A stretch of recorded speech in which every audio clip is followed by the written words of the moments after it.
From holograms to trapdoors, the internet is abuzz with conspiracy theories surrounding Charlie Kirk's assassination.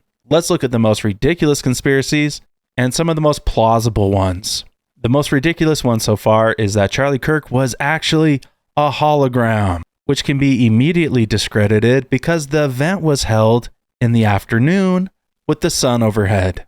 Not only was it not dark enough to produce a hologram, you would need a mylar screen in front of Charlie to create that visual effect. But how are the images so good that it looks like the band are really on stage? They look so lifelike because of the angle of the light and the reflective material called mylar that creates this holographic effect. The mylar screen is semi-transparent. The reflective surface reflects the images where the light falls on it, but where the light doesn't fall on it, the audience can see through it. So it looks like there's a person standing on the stage and that there's no screen at all. The projector receives the video signal and projects it down from the ceiling. It hits a bounce screen on the floor, which then reflects the light back up into the mylar, which reflects it at a 45-degree angle into the audience. So if you have something horizontal on the floor and a reflecting surface at the 45 degrees, the final image, as you see here on stage, is going to appear perpendicular. I have a subscriber who was also at the UVU event that sent me pictures of them setting up Charlie's canopy.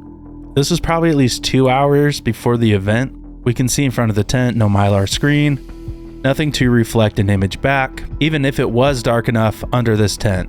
Here is Charlie Kirk arriving at the event. I don't know if there's a moving hologram that could produce that, but not only do we have a lot of video of him at the event, there's at least 3,000 people there, some with their own eyes. If you truly believe that Charlie Kirk was a hologram, you probably believe that the earth is flat. Now let's talk about the trapdoor.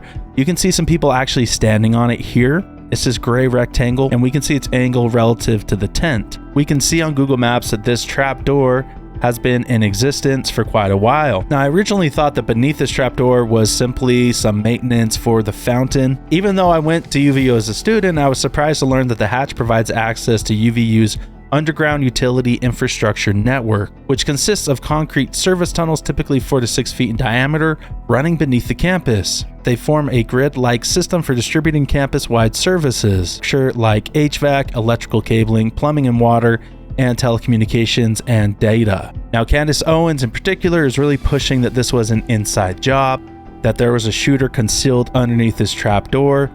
All I can say is the ballistics would not match up. See the trapdoor here again relative to the tent, almost directly next to Charlie, maybe even a little bit behind him from his position where he was sitting, which is contradictory to other video that shows it came from his front or maybe even to his right.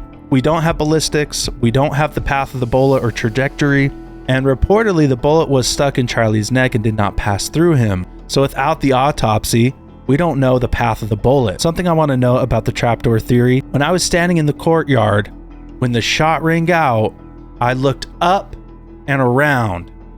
It felt like the bullet went over my head. Done an audio test of a handgun closer up. I don't believe it was a handgun, but I've had requests to try an AR-15, maybe 5.56 versus 30-06.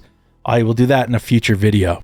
So another theory is Tyler Robinson was framed, not the real shooter. Prosecution claims to have messaging evidence, surveillance video, and motive-related statements.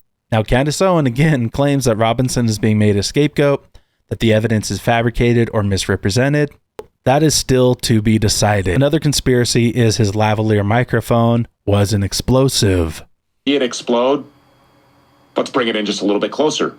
Watch this. Put it in the freeze frame. That is the explosion from Charlie Kirk's lavalier lapel mic. Want to see it again? Bring it in closer. Remember when we told you that that was absolutely an exit wound? Yeah, it is. We can agree on that. I believe that is an exit wound, but let's let him continue. Check the trajectory of the round that was deployed from that lavalier lapel mic.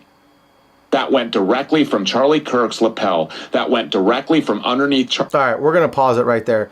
So the issue with this theory, it is absolutely impossible for something to shoot out or for that lavalier mic to explode without this mic, without this magnet coming off, okay? I mean, an explosion, yeah, that would pop this little, that would pop off this little magnet. And Charlie's wearing a white shirt. If it really was a blast, wouldn't we see some residue on his shirt from the explosion? The last conspiracy theory we'll talk about is the blood bag or blood pack. If you see the uncensored footage of Charlie being brought to the car, one impact blood bag would not turn his entire upper body pink. He was hemorrhaging blood and it was staining his shirt. But what do you think? Do you agree with Candace Owens? Is this an inside job? Don't forget to like and share the video for the algorithm. I'm Cameron Vance, and I'll catch you in the next video.